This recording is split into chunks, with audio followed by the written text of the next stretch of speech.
कृष्णनगर के पास एक गांव में एक ब्राह्मण रहते थे। वे ब्राह्मण पुरोहिती का काम करते थे। एक दिन यजमान के यहाँ पूजा कराकर घर लौटते समय उन्होंने रास्ते में देखा कि एक मालिन साग वाली एक और बैठी साग बेच रही है। भीड़ लगी है, कोई साग तुलवा रहा है तो कोई मोल कर रहा है। पंडित जी रोज उसी रास्ते जाते, साग वाली को वहीं देखते। एक दिन किसी जान पहचान के आदमी को साग खरीदते देखकर वे भी वहीं खड़े हो गए। उन्होंने देखा साग वाली के पास एक पत्थर का बाट है। उसी से वह 5 सेर वाले को 5 सेर और 1 सेर वाले को 1 सेर भाग तोल रही है। एक ही बाट सब तोलों में समान काम देता है। पंडित जी को बड़ा आश्चर्य हुआ। उन्होंने साग वाली से पूछा, तुम इस एक ही पत्थर के बाट से कैसे सबको तोल देती हो? क्या सबका वजन ठीक उतरता है? पंडित जी के परिचित व्यक्ति ने कहा, हाँ पंडित जी, यह बड़े अचरज की बात है। हम लोगों ने कई बार इससे लिए हुए साग को दूसरी जगह तोलकर आजमाया, पूरा वजन सही सही उतरा। पंडित जी ने कुछ रुककर साग वाली से कहा, बेटी यह पत्थर मुझे दोगी? साग वाली बोली, नहीं बाबा जी, तुम्हें नहीं दूंगी। मैंने बड़ी कठिनता से इसको पाया है। मेरे शेर बटखरे हो जाते हैं तो घर जाने पर माँ और बड़े भाई मुझे मारते हैं। 3 वर्ष की बात है, मेरे बटखरे खो गए। मैं घर गई तो बड़े भाई ने मुझे मारा। मैं रोती रोती घाट पर आकर बैठ गई और मन ही मन भगवान को पुकारने लगी। इतने में ही मेरे पैर के पास यह पत्थर लगा। मैंने इसको उठाकर ठाकुर जी से कहा, महाराज मैं तोलना नहीं जानती, आप ऐसी कृपा करें जिससे इसी से सारे तोल हो जाएं। बस तब से मैं इसे रखती हूँ। अब मुझे अलग अलग बटखरों की जरूरत नहीं होती, इसी से सब काम निकल जाता है। बताओ तुम्हें कैसे दे दूँ? पंडित जी बोले, मैं तुम्हें बहुत से रुपए दूंगा। साग वाली ने कहा, कितने रुपए दोगे तुम? मुझे वृंदावन का खर्चा दोगे? सब लोग वृंदावन गए हैं, मैं ही नहीं जा सकी हूँ। ब्राह्मण ने पूछा, कितने रुपए में तुम्हारा काम होगा?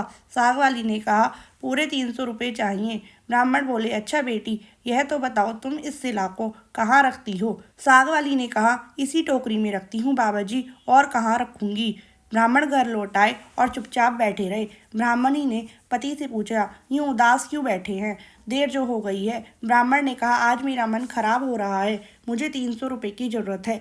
ब्राह्मण पत्नी ने कहा, इसमें कौन सी बात है, आपने ही तो मेरे गहने बनवाए थे, विशेष ज़रूरत हो तो ले लीजिए। इन्हें ले जाइए, होना होगा तो फिर हो जाएगा। इतना कहकर ब्राह्मणी ने गहने उतार दिए। ब्राह्मण ने गहने बेचकर रुपए इकट्ठे किए और दूसरे दिन सवेरे साग वाली के पास जाकर उसे रुपए गिन दिए और बदले में उस शिला को ले लिया। गंगा जी पर जाकर उसको अच्छी तरह से धोया और फिर नहा धोकर वे घर लौट आए। उधर पीछे से एक छोटा सा सुकुमार बालक जाकर ब्राह्मणी से कह गया, पंडिताइन जी तुम्हारे घर ठाकुर जी आ रहे हैं, घर को अच्छी तरह झाड़ बुहार कर ठीक करो। सरल हृदय ब्राह्मणी ने घर साफ करके उसमें पूजा की सामग्री सजा दी। ब्राह्मण ने आकर देखा तो उन्हें आश्चर्य हुआ।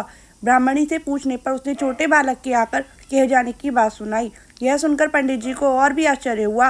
पंडित जी ने शिला को सिंहासन पर पधराकर उसकी पूजा की, फिर उसे ऊपर आले में पधरा दिया। रात को सपने में भगवान ने कहा, तू मुझे जल्दी लौट आ, नहीं तो तेरा भला नहीं होगा, सर्वनाश हो जाएगा। ब्राह्मण ने कहा, जो कुछ भी हो मैं तुमको लौटाऊंगा नहीं। ब्राह्मण घर में जो कुछ भी पत्र पुष्प मिलता उसी से पूजा करने लगे। 2-4 दिनों बाद स्वप्न में फिर कहा, मुझे फेंका, नहीं तो तेरा लड़का मर जाएगा। ब्राह्मण ने कहा, मर जाने दो, तुम्हें नहीं फेंकूंगा।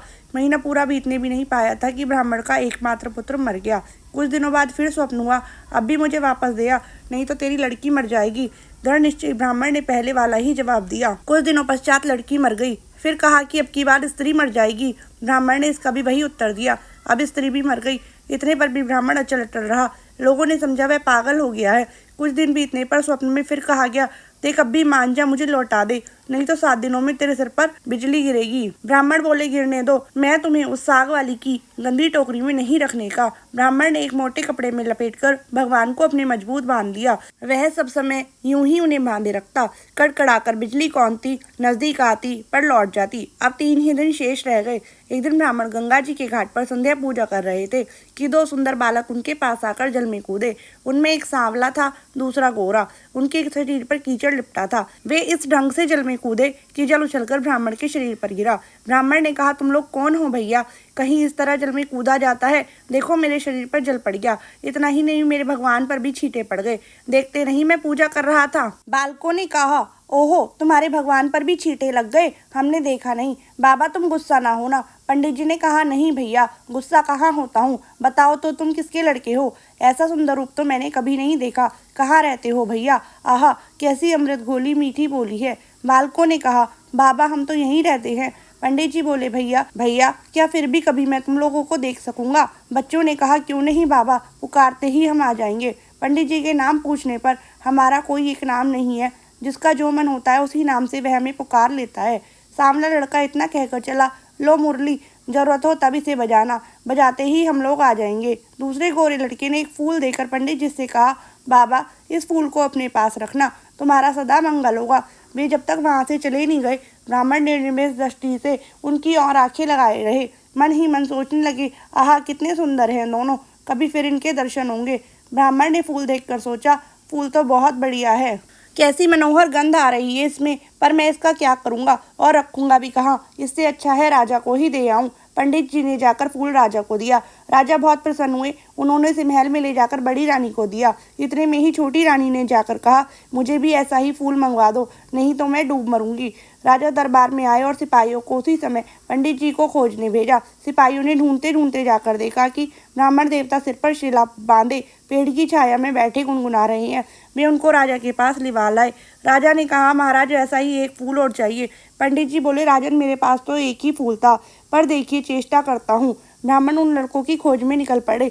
अकस्मात उन्हें मुरली वाली बात याद आ गई। उन्होंने मुरली बजाई। उसी क्षण गौर श्याम जोड़ी प्रकट हो गई। कुछ देर बाद उन्होंने कहा, भैया वैसा एक और फूल चाहिए, मैंने तुम्हारा दिया हुआ फूल राजा को दिया था, राजा ने वैसा ही एक और फूल मांगा है। गोरे बालक ने कहा, फूल तो हमारे पास नहीं है, परंतु हम तुम्हें एक ऐसी जगह ले जाएंगे जहाँ वैसे फूलों का बगीचा खिला है, तुम आंखें बंद करो। ब्राह्मण ने आंखें मूंद ली। बच्चे उनका हाथ पकड़कर ना मालूम किस रास्ते से बात ही बात कहाँ ले गए। एक जगह पहुंचकर ब्राह्मण ने आंखें खोली, देखकर मुग्ध हो गए। बड़ा सुंदर स्थान था, चारों ओर बहुत सुंदर सुंदर वृक्ष लता आदि पुष्पों की मधुर गंध से सुशोभित है। बगीचे के बीच में एक बड़ा मनोहर महल है। ब्राह्मण ने देखा तो वे बालक गायब थे। वे साहस करके आगे बढ़े। महल के अंदर जाकर देखते हैं, सब ओर से सुसज्जित बड़ा सुरम्य स्थान है। बीच में एक दिव्य रत्नों का सिंहासन है। सिंहासन खाली है। पंडित जी ने उस स्थान को मंदिर समझकर प्रणाम किया। उनके माथे पर बंधी हुई ठाकुर जी की शिला खुलकर नीचे पड़ गई। जो ही पंडित जी ने उसे उठाने को हाथ बढ़ाया कि शिला फटी और उसमें से भगवान लक्ष्मी नारायण प्रकट होकर सोने सिंहासन पर विराजमान हो गए। भगवान नारायण ने मुस्कुराते हुए ब्राह्मण से कहा, हमने तुमको कितने दुख दिए, परंतु तुम अटल रहे। दुख पाने पर भी तुमने हमें छोड़ा नहीं, पकड़े ही रहे। इसी से तुम्हें हम शरीर यहाँ ले आए हैं। जो भक्त स्त्री पुत्र घर गुरुजन प्राण धन इहलोक और परलोक छोड़कर हमारी शरण में आ गए हैं, भला हम उन्हें कैसे छोड़ सकते हैं? इधर देखो, यह खड़ी है तुम्हारी पत्नी, तुम्हारी कन्या और तुम्हारा पुत्र, ये भी मुझे प्रणाम कर रहे हैं। तुम सबको मेरी प्राप्ति हो गई है। तुम्हारी एक की दृढ़ता से सारा परिवार मुक्त हो गया है।